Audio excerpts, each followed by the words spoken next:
हाँ दोस्तों, एक बात सच सच बताइएगा कि दूसरे लोगों से बात करते वक्त क्या आपको हिचक होती है, झिझक होती है? यानी कुछ लोगों के सामने आप बात करना चाहते तो अपनी बात को रख नहीं पाते हैं, कहीं भाषण देना होता है तो वहां झिझक होती है, या सही शब्दों में आप अपनी बातों को नहीं बता पाते। मन में विचार होते हैं, शब्द होते हैं, लेकिन जुबान साथ नहीं देती। दोस्तों, क्या ये आपके साथ ही है? नहीं दोस्तों, ये सिर्फ आपके साथ नहीं है, ऐसा बहुत सारे लोगों के साथ है।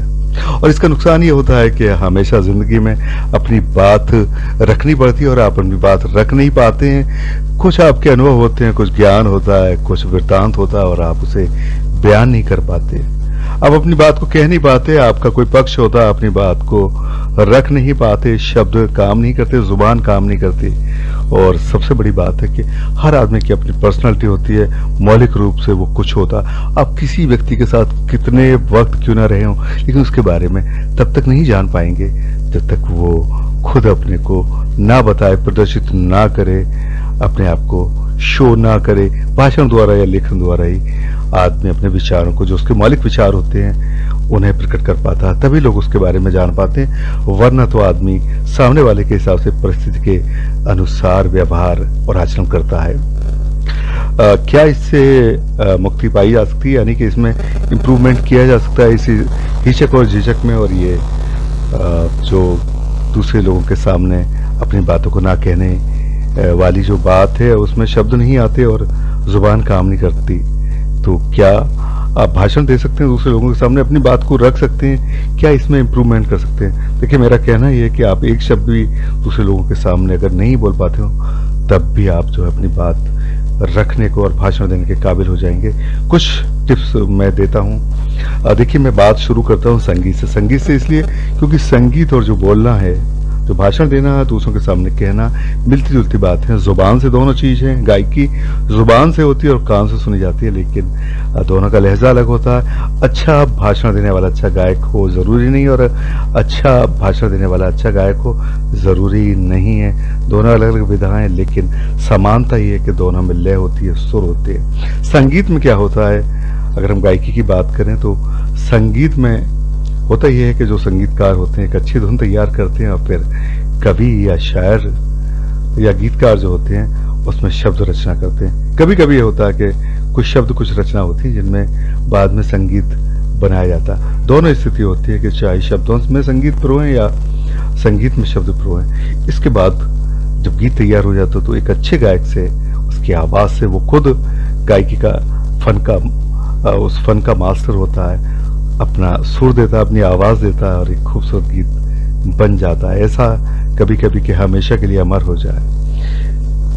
अब धुन जो होती है वो एक लय होती है। एक तीसरी क्लास में मैंने पढ़ा था, एक परिभाषा पढ़ी थी, संगीत था हमारे इसमें, लय के बारे में। समय की समान गति या चाल को लय कहते हैं। लय एक ऐसा भाव है जो अत्यंत सुखदायक है। घड़ी की टिक टिक लय का एक सुंदर उदाहरण। यानी कोई चीज एक कायदे से, उसका कोई घटना होने का एक क्रम अगर हो तो वो चाहे आंखों को देखने में दृश्य हो सुखद लगता है, या फिर कानों को सुनने में, ये मानव की प्रवृत्ति होती है। छोटे बच्चे को भी अगर आप देखें, 5-6 महीने का बच्चा जब संगीत सुनना, ध्यान आकर्षित होना होता है, आपने देखा होगा कुछ गानों पर वो अपनी गर्दन हिलाना शुरू कर देती है। यानी कि मानव की मौलिक प्रवृत्ति है। अगर आप अच्छा बोलना चाहते हैं तो आपको 3 चीजों का ध्यान रखना पड़ेगा। 3 चीजों में आपको अभ्यस्त होना पड़ेगा, उसमें मास्टर होना पड़ेगा, उसमें आपको प्रैक्टिस करनी होगी। सबसे पहली बात है कि आपका बोलने का जो लहजा है वो किस तरह का है।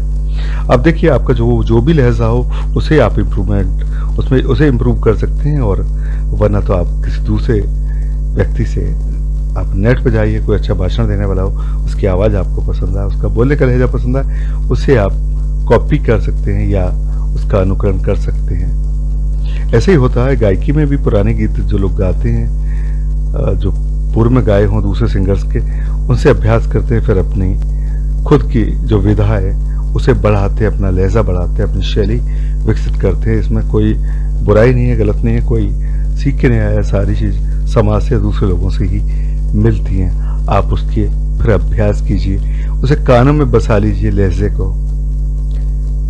वो कानों में रच बस जाए। उसके बाद उस पर शब्द प्रोइए। शब्द आपके हो सकता है कि आपका ज्ञान पहले से काफी इतना ज्यादा हो कि शब्द प्रोने में कोई परेशानी ना हो। तीसरी बात आती है आपकी आवाज की। आवाज कुदरती होती है, लेकिन अभ्यासों से बहुत बेहतरीन बनाया जा सकता है। कई गुना बेहतरीन आप बना सकते हैं। आपका लहजा आपकी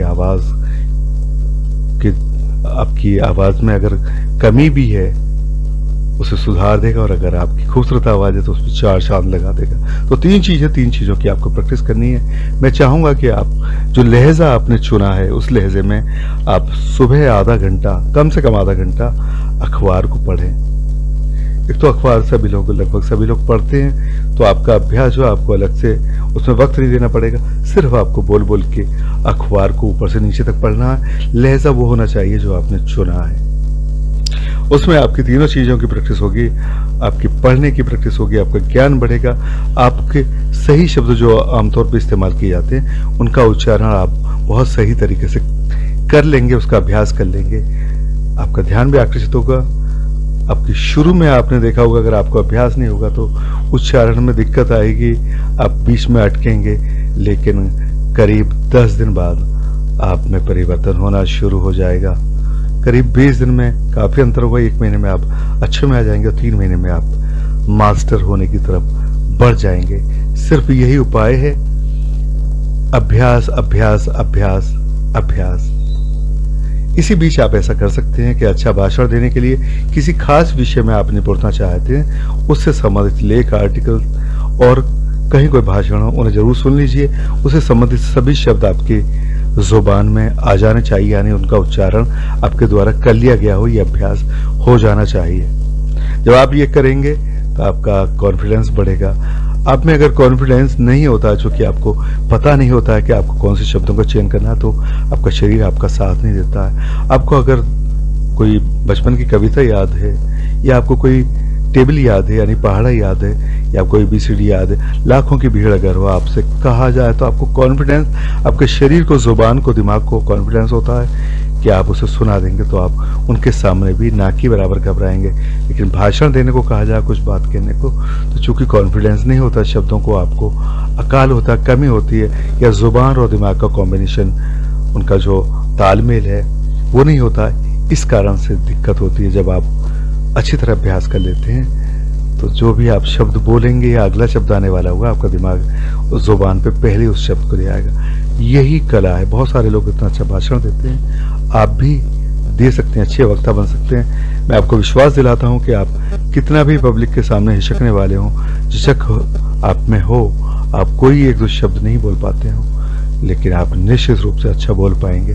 सबसे बड़ी सफलता आपकी होगी कि और लोग आपकी प्रशंसा करें। दूसरी आपकी एक तारीफ होगी कि आपकी भाषा ऐसी होनी चाहिए कि आपकी भाषा के आधार पर कोई आपको तय नहीं कर सके कि आप किस क्षेत्र के रहने वाले हैं। आपकी भाषा जरूर इस प्रकार की होनी चाहिए कि आपकी भाषा से आपके निवास स्थान का, आप कहाँ से बिलोंग करते हैं, इसका पता नहीं लगे। जैसे कि आप टीवी पर एंकर्स को देखते हैं और अनाउंसर को देखते हैं, आप उनकी भाषा से बिल्कुल अंदाज नहीं कर सकते वो किस क्षेत्र के रहने वाले हैं। अगर आपके साथ ऐसा होगा तो आपकी सबसे बड़ी सफलता होगी। आप अपने क्षेत्र जिसके रहने वाले हैं उसे भी बढ़ाइए, लेकिन जब आप सार्वजनिक मंच पर जाते हैं, आप ऐसी जगह जाते हैं जहाँ सामने जनता है, तो ऐसी स्टैंडर्ड भाषा जरूर बोलने का प्रयास करना चाहिए। चाहे वो हिंदी हो, इंग्लिश हो, चाहे आपकी कोई क्षेत्रीय भाषा हो, उसका एक स्तर होना चाहिए।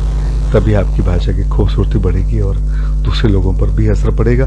शुरू में आपका टारगेट 5 मिनट का होना चाहिए। आप 1-2 मिनट बोल पाते होंगे, 5 मिनट का टारगेट बनाइए कि आपको जल्दी 5 मिनट बिना देखे, बिना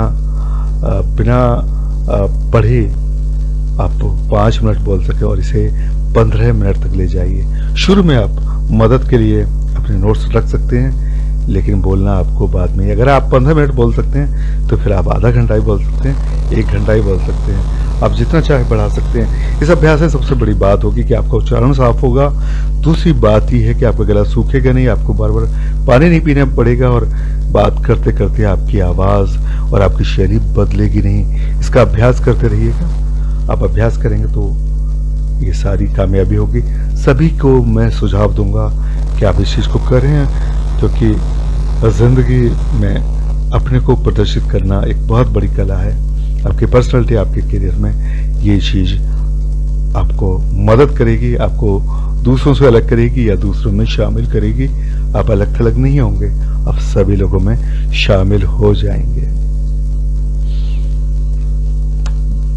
कुछ और मैं आपको सुझाव देना चाहूंगा। कुछ खास विषय पे जरूर आपको अपने नोट्स तैयार रखने चाहिए, उनका अभ्यास कर लेना चाहिए। किसी का बर्थडे, कोई फंक्शन है, उसके हिसाब से कोई विदाई समारोह है, आपको सम्मानित किया जा रहा है, या कोई राष्ट्रीय त्योहार है, कोई धार्मिक त्योहार है, ऐसे ही किसी खास मौके, ऐसे 5-6 मौकों के लिए आप अपने भाषण तैयार रखिए, उनका अभ्यास करिए, बल्कि उन्हें एक तरीके से रट लीजिए।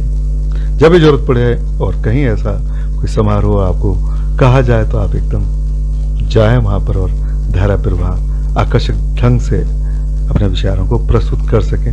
अगले वीडियोस में मैं कुछ ऐसे अपनी तरफ से भी मैं कोशिश करूंगा कि ऐसे वीडियो तैयार करूं जो इन सारे मौकों के अवसरों से संबंधित हों, क्योंकि मैंने नेट पे देखा मुझे बहुत अच्छे भाषण नहीं मिले हैं, और इस तरह के विदाई समारोह या खास मौके के इस तरह के कोई व्याख्यान देने के लिए मेरे पसंद के नहीं मिले हैं। मैं कोशिश करूंगा, आप भी कोशिश कीजिए, हम सब मिलकर कोशिश करेंगे कि हम इस तरह के व्याख्यान शेयर करें आपस में और एक दूसरे को बढ़ाएं। उम्मीद है वो आपको पसंद आएंगे। एक दो शायरी, गजल, कविता भी आप डाल सकते हैं जो आपकी भाषण व्याख्यान में चार चांद लगा सकती है, लगाएगी। धन्यवाद, शुक्रिया। आपका दिन शुभ हो, आपके लिए मंगल कामना। जय हिंद, जय भारत। दोस्तों, एक बात